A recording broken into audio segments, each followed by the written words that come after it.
Hey everybody, it's Hylian Alchemist, and welcome back to Let's Play The Legend of Zelda. In the last episode, we have finally finished our collectathon, at least for now. And in this episode, we are at long last going to tackle our first dungeon of the game. Huzzah for that! But of course, I have to start things off just by killing some enemies for ruby grinding.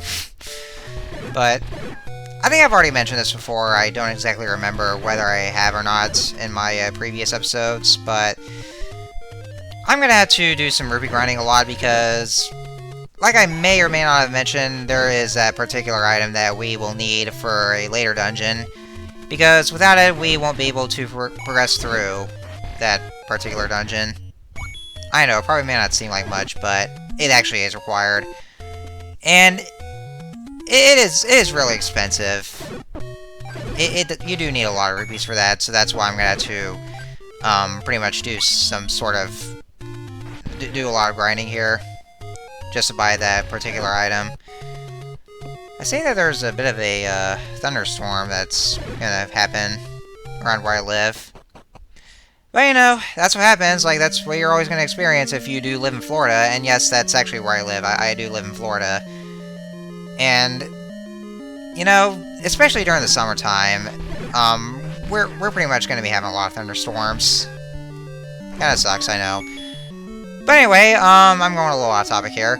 Welcome to the Eagle, and yes, that is the name of that dungeon because, well, the entire layout for this dungeon here is shaped like an eagle. So of course, it's called the Eagle. How convenient. Yeah, the dungeon names for this game are based around the dungeon layouts. Like this one, for example. The next dungeon is going to be called the Moon, and of course, the next dungeon is shaped like the moon, or at least the crescent moon. I think I should have probably gone ahead and go over the enemies here. Yeah, that's what I'll be. I think that's what I'll be doing a lot. Well, especially for dungeons here, because they do have some new sets of enemies here, so I will be going over them. These enemies here are called the Stalfos. Pretty easy to kill. I mean, they do kind of, I mean, they always, walk around in their, own kind of, random pattern.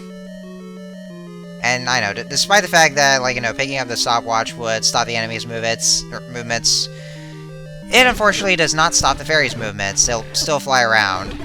I really don't know why. That's kind of sad, as it's very unfortunate. And these here are the keys.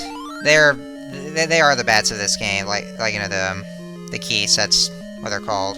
Yeah, the Zelda games have a tendency to have weird names for enemies, like the keys here. The keys here can be pretty annoying. I mean, they fly around the room and then they'll stop to rest, which would actually give you an easier chance to kill them. I do know that in 3D Zelda games, they do get more persistent. Like, they'll just swoop in on you, and I know I went to the wrong direction when I should be going up to the northern area to get that key.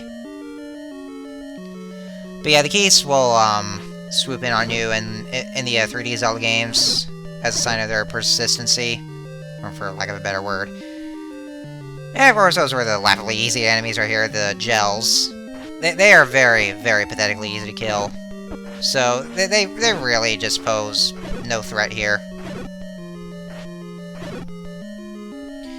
Alright, and with that, now we pretty much should know, we should get the idea of where we're going, because we now picked up the map. We have both the map and the compass. You can see that picking up the compass would pinpoint your location here. And whenever you're in dungeons, sometimes you'll find enemies that are carrying keys, and you'll have to kill that enemy to pick up that key, and then you'll be able to unlock certain doors that do need to be unlocked, like, you know, with the ones with the keyholes. And yeah, I do apologize if I'm stopping at that one spot, because I am looking at the maps that I printed out, so that way I'll get an idea where I'm going. And those other enemies I just killed are called the Gorias. The only attacks that they do is that they would throw their boomerangs. Actually, as a matter of fact, the way I see them, like, throwing their boomerangs, kind of looks like they're throwing their toenail clippings. I don't know why, I just see it like that. It's actually, it kind of does look a bit more obvious, the way, the Gorias in Zelda 2, The Adventure of Link. They really do look like they're throwing their toenail clippings, and I know it's kind of gross. Anyway, here we have this item that we well, I'm gonna get soon if I can just well, of course I would be killing the enemies first before doing whatever it is I would need to do. We have now acquired the bow, and this is what you need to for the arrows. I didn't even mention that in order for you to use the arrows, you do need the bow. Yeah, I forgot to mention that. It's been a while since I played this game, so I may not remember as much as I would have already, but yeah. You do need to be careful, though, because using the bow actually does take away your rupees. So, yeah, if you're saving on rupees for certain items, then I would suggest not use the bow as much, except when you really need it, but try not to use it as much because, well, it does, it's a cost for your rupees. I really don't know why the game has that kind of, thing like that. It's kind of cruel. And that was the boomerang we just picked up. Yeah, the ironic thing is that, that we would pick up 2 items for, in the same dungeon. And yeah, that's just me demonstrating the, what it looks like if I use the arrows and the boomerang. Anyway, oh yeah, I remember what I was gonna say. Yeah, continuing on with the arrows. Thankfully, later Zelda games go out of their way to fix that kind of problem, so that way the arrows have their own set of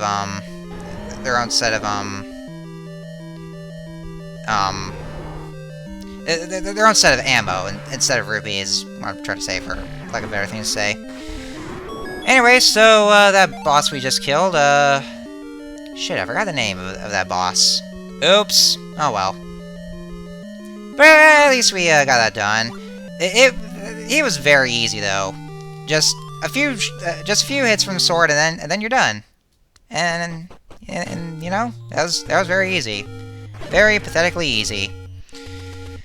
And of course, every boss will drop their heart container, so be sure to pick that up for a health upgrade. And then we have we just acquired our first piece of the Triforce, so 1 down, 8 or 7 more to go. Yeah, the total number of Triforce pieces you need is 8.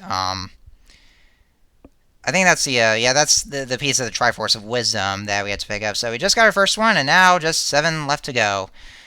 So I do believe that's all the time we have now. So in the next episode, we are going to tackle our second dungeon in the game, and we'll see what's in store for us. So thank you guys for watching, and I'll see you guys in the next episode.